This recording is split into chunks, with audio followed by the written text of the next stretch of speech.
السلام علیکم دوستو، آپ نے آج تک سلطان محمد فاتح کی عزم، سلطان سلیم اول کی جلال اور سلطان سلیمانی عالی شان کی تدبر کے لاتعداد قصے سن رکھے ہوں گے۔ یہ وہ عثمانی حکمران ہیں کہ جنہوں نے اپنا خون دے کر سلطنت عثمانیہ کی جڑوں کو مضبوط کیا، لیکن دوستو بدقسمتی سے اس سلطنت کی حکمرانی کچھ ایسے سلاطین کے ہاتھوں میں بھی رہی ہے کہ جنہوں نے میدانی جنگ میں اترنا تو دور، اپنی شاہی حرم سے باہر جھانکنا بھی گوارا نہ کیا، تلواروں کی گھن گرج سے زیادہ گھنگروؤں کی جھنکار کو ترجیح دی۔ آج ہم آپ کے سامنے ایک ایسے ہی عثمانی سلطان کا تذکرہ کریں گے کہ جو اپنے 20 سالہ دور حکومت میں کسی ایک جنگی مہم پر بھی روانہ نہ ہوا، بلکہ یہ اپنے دور اقتدار میں کبھی استنبول کی سرحدوں سے باہر تک نہ نکلا، اور اپنی عمر کے آخری 2 سالوں میں تو اس نے توپ کاپی محل سے باہر نکلنا بھی چھوڑ دیا۔ یہ سلطان جمعے اور عید کی نمازوں کی ادائی کے لیے مسجد تک بھی نہیں جاتا تھا۔ اس کا تمام وقت اپنے حرم میں موجود دنیا کی گوشے گوشے سے لائی حسین و نازک اندام دوشیزاؤں کی آغوش میں بسر ہوتا۔ دوستو، تاریخی روایات کے مطابق اس سلطان کی 500 سے زائد حسین و جمیل کنیزیں تھیں، جن سے ہونے والی اولاد کی تعداد کم و بیش 135 بتائی جاتی ہے۔ دوستو، یہ ذکر ہے سلطنت عثمانیہ کی 12ویں سلطان سلطان مراد ثالث کا، جو سلطان سلیم ثانی کے سب سے بڑے بیٹے اور سلیمان دی میگنیفیسنٹ کے پوتے تھے۔ یہ 1546 عیسوی میں اس وقت پیدا ہوئے کہ جب ان کے والد سلیم ثانی سلطان نہیں بنے تھے، بلکہ ابھی وہ محض ایک شہزادے تھے۔ سلطان سلیمان دی میگنیفیسنٹ نے اپنے پوتے کی پرورش اور تربیت کے لیے انتہائی نامور استادوں کو مقرر کیا۔ جب یہ شہزادہ مراد 20 سال کی عمر کو پہنچا تو سلطان سلیمان دی میگنیفیسنٹ اس جہانی فانی سے کوچ کر گئی، اور ان کے والد سلطان سلیم ثانی کو تخت عثمانی پر بیٹھنا نصیب ہوا۔ حسب دستور سب سے بڑا شہزادہ اور سلطنت کا اگلا دعویدار ہونے کے پیش نظر شہزادی مراد کو مانیسا نامی علاقے کا گورنر بنا دیا گیا۔ مراد کی شہزادگی کے زمانے میں ہی اس کی ملاقات ایک ایسی لڑکی سے ہوئی جو اس کی پہلی اور دائمی محبت ثابت ہوئی۔ اس عورت کا نام صفیہ سلطان تھا، جو مراد کی ایک کزن عائشہ سلطان نے اسے بطوری تحفہ دی تھی۔ مانیسا کی گورنری کے دوران ہی صفیہ سلطان سے مراد کا پہلا بیٹا یعنی محمد پیدا ہوا۔ سن 1574 میں مراد کو اپنے والد سلطان سلیم ثانی کی موت کی اطلاع ملی، جس پر یہ فوراً استنبول پہنچا اور تخت عثمانی پر جا بیٹھا۔ سلطان بننے کے فوراً بعد مراد ثالث نے جو پہلا حکم نامہ جاری کیا وہ اپنے 5 بھائیوں کے قتل کا تھا۔ اپنے دور اقتدار کے ابتدائی 5 سالوں میں مراد ثالث کی کارکردگی بہت ہی شاندار تھی۔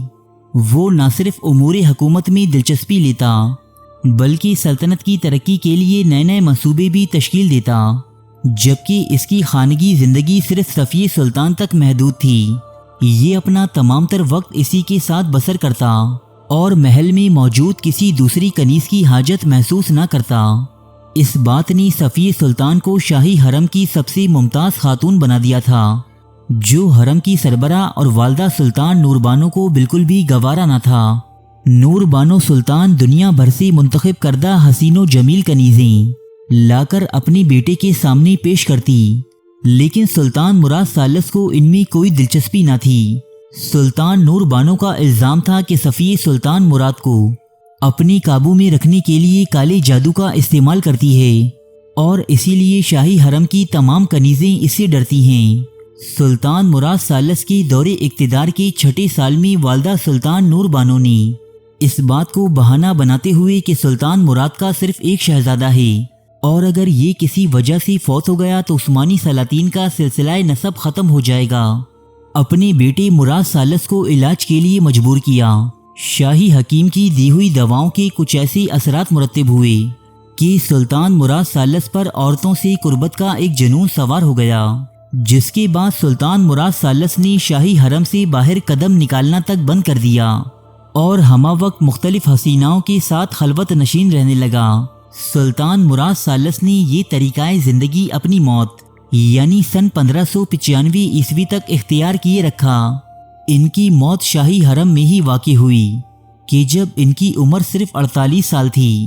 سلطان مراد ثالث کی موت کے وقت ان کے زندہ بچوں کی تعداد 46 تھی، جن میں سے 26 لڑکیاں اور 20 لڑکے تھے جو الگ الگ کنیزوں کے بطن سے تھے۔ اس کے علاوہ سلطان کی موت کے وقت ان کی 10 کنیزیں حاملہ تھیں، جنہوں نے سلطان کی موت کے بعد ان کے بچوں کو جنم دیا۔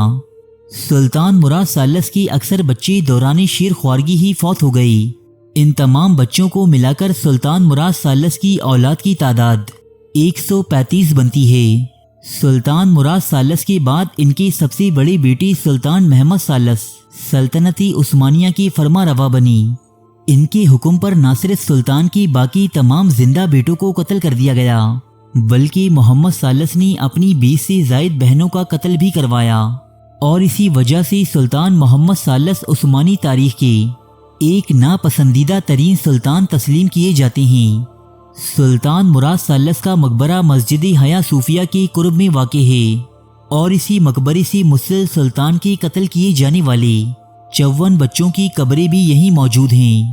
سلطان مراد ثالث نے 21 سال تک سلطنت عثمانیہ کی باغ ڈور سنبھالی۔ ان کی تمام تر عدم توجہ اور امور سلطنت میں غیر دلچسپی کے باوجود سلطنت عثمانیہ کی بنیادی مستحکم رہیں، اور فتوحات کا سلسلہ بھی جاری رہا، جس کی وجہ اس دور میں سلطنت عثمانیہ کو سوکو لیلی پاشا جیسے با تدبر اور مخلص وزیر اعظم کا میسر آنا تھا۔ ہم مراد ثالث کے دور میں ہوئی جنگوں اور فتوحات پر پہلے بھی ایک ویڈیو بنا چکے ہیں، مزید تفصیلات کے لیے آپ یہ ویڈیو بھی ملاحظہ کر سکتے ہیں۔ ارے فرینڈز، 1 منٹ، آپ ایسے ہی جا رہے ہیں؟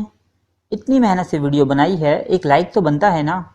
اور دوسرا یہ کہ آپ ہمیں اتنی بڑی دنیا میں دوبارہ کیسے ڈھونڈیں گے؟ تو اس کا حل یہ ہے کہ آپ ہمارے چینل کو سبسکرائب کر لیجئے اور اس بیل کے آئیکن کو کلک کر دیجئے۔ اس طرح ہمارے آنے والی تمام ویڈیوز آپ تک پہنچتی رہیں گی۔ ارے ڈریے مت، یہ بالکل فری ہے۔